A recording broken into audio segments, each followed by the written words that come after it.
This is the Kremlin, citadel of Russian communism. Looking at Russia, we might see it as a country to be studied, as we study other nations of the world. Yet we know that Russia today is regarded as a grave threat to our nation, to our freedom, to the peace of the world. Why so? What makes it a threat? Looking closer, we see a clue. Public display of giant portraits of communist leaders. These leaders, by their actions, have caused the world to stand guard. Here, in Russia, you see the reason why so many nations are building up their defenses. Here, in Russia, you see the reason why we are spending billions of dollars in defense production, why your family is paying the highest taxes in our history. The leaders of Russia tell us their only concern is the defense of their own nation. Is this so? Or are they ambitious for world conquest? Question. A question of communism. Ever hear of Karl Marx? In his mind, communism was born more than 100 years ago. He looked at the world and saw men as divided into two classes, workers and capitalists. In the Communist Manifesto, he called upon the workers, the proletarians, to rise up and overthrow their capitalistic masters. He cried, "The proletarians have nothing to lose but their chains. They have a world to win. Working men of all countries, unite." This was the promise and the challenge of communism. In Russia, the Tsar was the government. To support the wealthy aristocracy, millions of peasants toiled in virtual slavery. The Cossacks, dreaded police of the Tsar, enforced tyrannical laws. Here was fertile ground for the ideas of communism. For here, indeed, the people had nothing to lose but their chains, the chains of the imperial government. In 1914, the Tsar sent his troops into the war that swept Europe. For more than 2 years they fought. While at home, people suffered from shortages, brought about the despotism and corruption of the imperial government. The people grew rebellious. Only a strong army could sustain the Tsar in power. But revolution was preached on the battlefield, too, to an army broken with corruption. Inevitably, the Russian army surrendered. And with the defeated army returning under the banners of revolution, the imperial government fell and revolution reigned. The chains were broken, and in violence was born the government of the proletarians. But a government needs leaders. Ever hear of Nikolai Lenin? He was the first leader of communist Russia.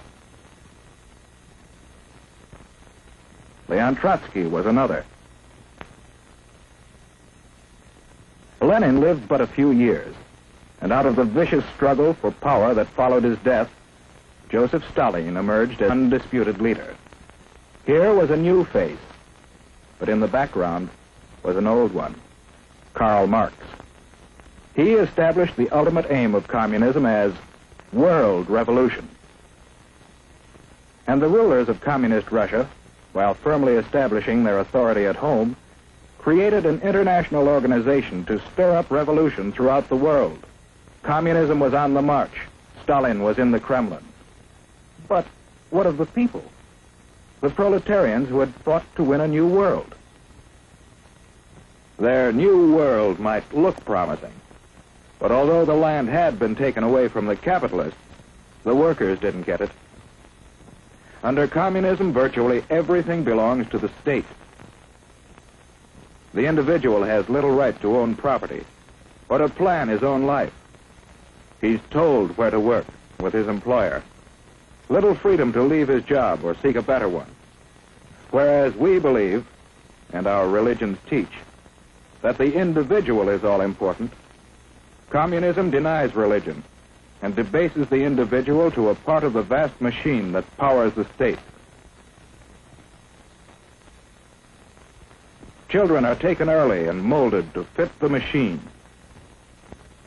Here is no search for truth, The government writes the textbooks, and the children are taught to accept communism and their fate without question. The Kremlin runs all elections, and the outcome is always the same. If anyone dares to disagree, he's given a speedy trial without benefit of jury. Such traitors may be immediately executed or sent off to prison. The proletarians have nothing to but their chains. They have a world to win. Although the people of Russia gained little, the rulers gained mightily in power. They built up a giant war machine, looking forward to the day when their flag would fly over the entire world. Then came the rise of Nazi Germany, another power bent on world conquest. The two nations joined forces, and Russia, believing itself safe from aggression, launched an invasion of Finland and other neighboring nations. For the first time, the world learned that the communists were no longer waiting for world revolution, but were now resorting to outright military aggression to extend their power. After the Nazis turned on their former allies, we supplied Russia with immense quantities of military equipment to wage war against our common foe. And how did Russia come out of the war? In 1917, at the time of the revolution, Russia was already a land of vast area. Soon after the end of World War II, Russia had occupied many new territories, bringing additional millions of people under communist control, and serving notice that Soviet Russia was now a world power to be reckoned with. United with Russia in war, we strove to preserve that unity in peace. We helped organize the United Nations, in which the nations of the world have mutually pledged to cooperate in fostering world peace and progress. Andrei Gromyko signed for Russia. But in the first post-war Italian elections, the communists created disorder in an attempt to gain control of the government. Once more, the world was reminded that basic in the idea of communism is the plan of world revolution, and that Russian communism has stepped beyond that plan to achieve world domination through aggression. In Indochina and Malaya, communist aggression has incited rebellion against established government. In France, communist aggression has fomented strikes against essential industries in attempts to discredit the free government. In Iran, the communists have incited rioting and have preached hatred and distrust of the Western nations. In Eastern Germany, they have openly opposed the West. In China, the communists have established their own puppet government. In Korea, communist aggression has come into actual combat with forces of the United Nations. And with the most deadly of all weapons available to the Russians, no peoples in the world can feel secure against this aggression.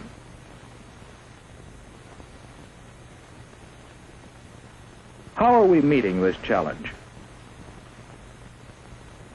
Yes, one way is by helping the free world fight starvation and poverty and suffering, conditions that pave the way for communist infiltration. We are also supplying equipment for the free nations to develop their own resources and raise their living standards. Another way we are meeting the challenge is by military alliance with some of the other free nations for mutual aid in opposing direct communist aggression.